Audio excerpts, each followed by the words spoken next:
லேவியராகமம் 6ஆம் அதிகாரம்.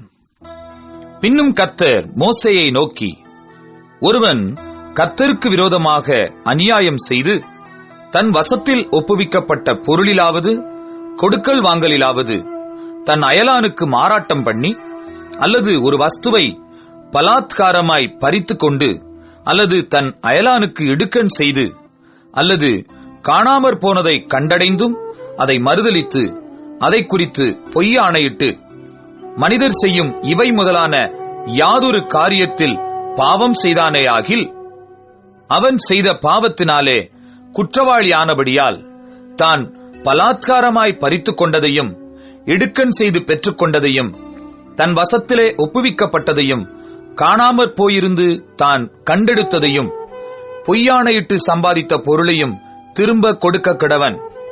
அந்த முதலை கொடுக்கிறதும் அல்லாமல் அதனோடே 5இல் ஒரு பங்கு அதிகமாகவும் கூட்டி அதை தான் குற்ற நிவாரண பலியை இடும் நாளில் அதற்குரியவனுக்கு கொடுத்துவிட்டு, தன் குற்ற நிவாரண பலியாக உன் மதிப்புக்கு சரியான பழுதற்ற ஆட்டுக்கடாவை கர்த்தருக்கு செலுத்தும்படி அதை ஆசாரியனிடத்தில் குற்ற நிவாரண பலியாக கொண்டு வருவானாக.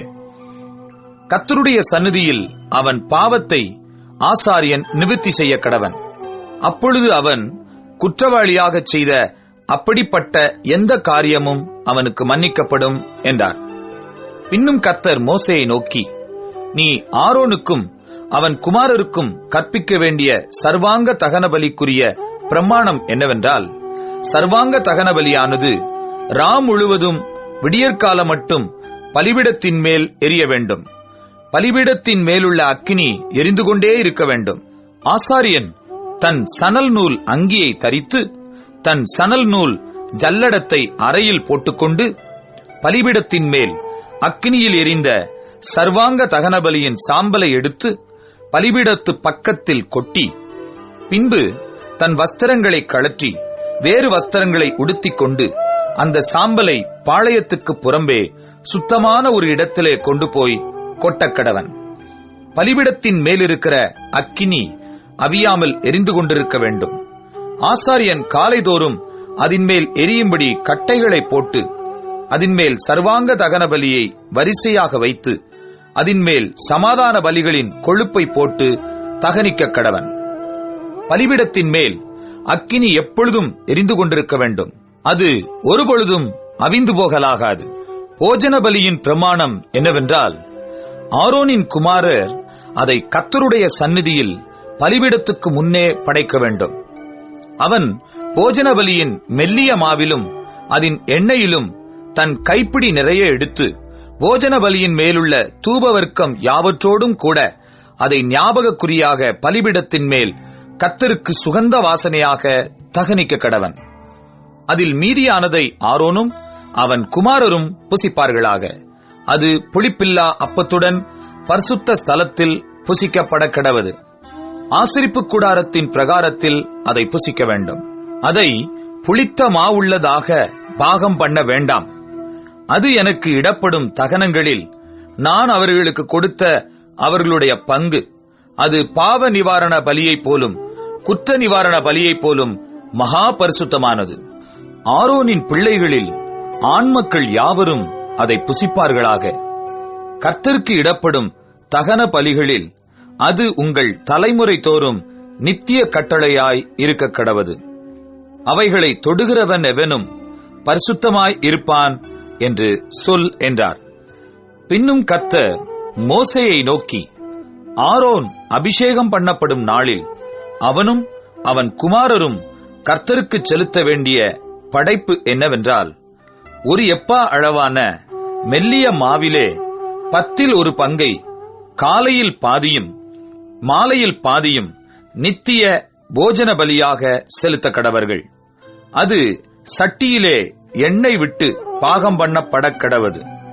பாகம் பண்ணப்பட்ட பின்பு அதை கொண்டு வந்து போஜன பலியாக பாகம் பண்ணப்பட்ட துண்டுகளை கர்த்தருக்கு சுகந்த வாசனையாக படைக்க கடவாய்.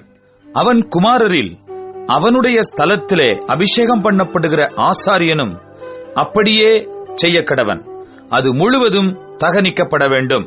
அது கர்த்தர் நியமித்த நித்திய கட்டளை. ஆசாரியனுக்காக இடப்படும் எந்த போஜன பலியும் புசிக்கப்படாமல் முழுவதும் தகனிக்கப்பட வேண்டும் என்றார். பின்னும் கர்த்தர் மோசேயை நோக்கி, நீ ஆரோனோடும் அவன் குமாரரோடும் சொல்ல வேண்டியதாவது, பாவ நிவாரண பலியின் பிரமாணம் என்னவென்றால், சர்வாங்க தகன பலி கொல்லப்படும் இடத்தில் பாவ நிவாரண பலியும் கர்த்தருடைய சந்நிதியில் கொல்லப்பட கடவது. அது மகா பரிசுத்தமானது. பாவ நிவிர்த்தி செய்ய அதை பலியிடுகிற ஆசாரியன் அதை புசிக்க கடவன். ஆசரிப்பு கூடாரத்தின் பிரகாரமாகிய பரிசுத்த ஸ்தலத்திலே அது புசிக்கப்பட வேண்டும். அதன் மாம்சத்தில் படுகிறது எதுவும் பரிசுத்தமாயிருக்கும். அதன் இரத்தத்திலே கொஞ்சம் ஒரு வஸ்திரத்தில் தெரித்ததானால் இரத்தம் தெரித்த வஸ்திரத்தை பரிசுத்த ஸ்தலத்தில் கழுவ வேண்டும். அது சமைக்கப்பட்ட மண்பாண்டம் உடைக்கப்பட வேண்டும்.